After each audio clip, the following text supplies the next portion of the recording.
Saat hati mulai futur, kapan terakhir kali kita menangis karena Allah? Pernahkah kita merasa jauh dari Allah? Padahal dulu hati kita pernah begitu dekat. Pernah tidak? Semangat kita untuk ibadah tiba-tiba menurun.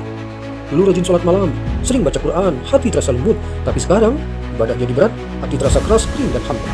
Itulah yang disebut futur. Futur adalah suatu kondisi ketika seseorang mengalami penurunan semangat beribadah setelah sebelumnya rajin dan disiplin. Tentunya kita semua pernah merasakan masa-masa on fire, semangat membara sebagai seorang muslim. Pada kondisi itu, semangat ibadah begitu menggebu. Hati terasa ringan saat melangkah menuju masjid. Lisan tak pernah lelah berzikir menyebut asma Allah. Air mata mudah mengalir saat membaca ayat-ayat Al-Quran. Jadwal kajian selalu ditunggu-tunggu. Itu kondisi ketika iman kita menyala-nyala. Tapi beda ketika sedang futur. Lidah mudah membicarakan yang sia-sia. Senang berdebat tanpa guna, menganggap ringan dusta, melalaikan amanah dan meninggalkan dakwah. Enggan pergi ke masjid, jarang baca Al-Quran, sibuk pada dunia, lalai pada Allah. Hadis peringatan tentang futur sebagaimana disabdakan oleh Rasulullah sallallahu alaihi wasallam. Qala Rasulullah sallallahu alaihi wasallam, "Likulli amalin sirrah, wa likulli sirratin fatrah. Man kanat sirtuhu ila sunnati faqad aflaha, wa man kanat fatratuhu ila ghairihi faqad halaka." Sesungguhnya setiap amal memiliki masa semangatnya, dan setiap semangat ada masa turunnya. Barang siapa pada masa futurnya tetap dalam sunnahku, maka ia selamat. Tapi barang siapa yang pada masa futurnya keluar dari sunnahku, maka ia celaka.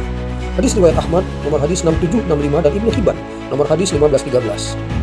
Ketika iman sedang turun, saat itulah Allah ingin kita kembali, bukan justru menghindar. Itu manusiawi, bukan aib, bukan tanda kita gagal, tapi itulah ujian iman. Yang terpenting, jangan sampai futur mengeluarkan kita dari jalan ketaatan kepada Allah. Ayyuhal ikhwatul kiram, oleh karenanya marilah kita bangkit. Setidaknya ada 5 cara untuk kita keluar dari futur. Yang pertama, luruskan niat. Tanyakan lagi pada diri kita, ibadah ini untuk siapa?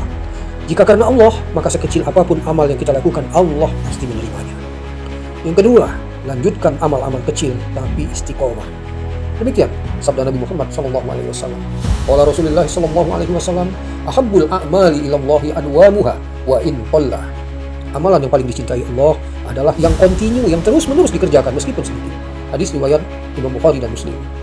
Yang ketiga, dekat dengan lingkungan yang baik, dekat dengan lingkungan orang-orang soleh. Iman itu tumbuh dengan teman-teman yang soleh, bukan kesendirian. 4. Variasikan amal-amal. Berat baca Al-Quran, maka berzikirlah. Berat qiyamul lail, maka bersedekah.